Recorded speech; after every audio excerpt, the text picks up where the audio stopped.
അപ്പോൾ എന്തായാലും ഞാൻ ചാനൽ നോക്കാം, നിങ്ങളും ചാനൽ നോക്കണം കേട്ടോ. Hey guys, welcome to Ammu's tales. അപ്പോൾ ഇന്ന് നമ്മളൊരു ഓഡിഷന് വേണ്ടിയിട്ട് പോവുകയാണ്. ബേബി ഗേൾ എന്നുള്ള മൂവിയുടെ ഓഡിഷൻ നടക്കുകയായിരുന്നു. അപ്പോൾ അതിന് വേണ്ടിയിട്ടാണ് പോയത്. രാവിലെ 10 മണിക്കാണ് എത്താൻ പറഞ്ഞിട്ടുണ്ടായിരുന്നത്. ഞാൻ 9:45 എത്തി. അപ്പോൾ തന്നെ നല്ല തിരക്കായി. അങ്ങനെ 116 ചെസ് നമ്പറും കിട്ടി. അതിൻ്റെ ഫോമും പിടിച്ചുകൊണ്ട് ഞാൻ ഇങ്ങനെ വെയിറ്റ് ചെയ്തുകൊണ്ടിരിക്കുകയാണ്.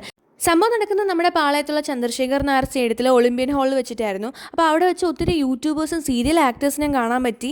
അപ്പം എല്ലാവരും വരുന്നവർ ഇതുപോലെ രജിസ്ട്രേഷൻ നമ്പേഴ്സും കളക്ട് ചെയ്ത് ഫോമും കളക്ട് ചെയ്ത് ഇങ്ങനെ ഇരിക്കുക. അങ്ങനെ എന്നെ കൊണ്ടാക്കാൻ വേണ്ടിയിട്ട് അച്ഛനമ്മയും വന്നു. അങ്ങനെ ഞാൻ അവിടെ ഇരുന്നപ്പോഴാണ് ഒരു അൺഎക്സ്പെക്റ്റഡ് സംഭവം. അപ്പോൾ എൻ്റെ കോളേജിലെ സീനിയർ ചേട്ടനും കൂടെ അവിടെ ഉണ്ടായിരുന്നു. ഒക്കെ ഞങ്ങളിങ്ങനെ വായി നോക്കി ഇവിടെ സമരമൊക്കെ നടക്കുന്നതൊക്കെ കണ്ട് ഇങ്ങനെ ഇരുന്നു. എൻ്റെ ഇടയ്ക്ക് കോഫി കുടിക്കാൻ വേണ്ടി പോയി. അങ്ങനെ ഓഡിഷൻ കഴിഞ്ഞ് നേരെ ഉച്ചയ്ക്ക് കോളേജിൽ പോകാമെന്ന് കരുതിയിരുന്നതാണ്. അപ്പോൾ അവസാനം ഇങ്ങനെ വെയിറ്റ് ചെയ്തിരുന്ന ചേട്ടൻ്റെ നമ്പർ 121. അങ്ങനെ കോഫിയൊക്കെ കുടിച്ച് നമ്മൾ വീണ്ടും പോയിട്ട് വെയിറ്റിംഗ് ആയിരുന്നു. അങ്ങനെ ഉച്ചയ്ക്ക് അവർ പറഞ്ഞു 80-ന് മുകളിലുള്ള നമ്പർ കഴിച്ചിട്ട് വരാൻ വേണ്ടിയിട്ട്. അങ്ങനെ ഞങ്ങൾ താഴെയുള്ള ലേ ക്യാപിറ്റലിൽ പോയിട്ട് ഫുഡ് കഴിച്ചു. എന്നിട്ട് തിരിച്ച് വന്നിട്ട് പിന്നെ അതേ വെയിറ്റിംഗ്. ആൻഡ് ഫൈനലി നമുക്ക് നമ്മുടെ സ്ക്രിപ്റ്റ് കിട്ടി ഗൈസ്. ഈ സ്ക്രിപ്റ്റ് നമ്മൾ പഠിച്ച് പെർഫോം ചെയ്യണം.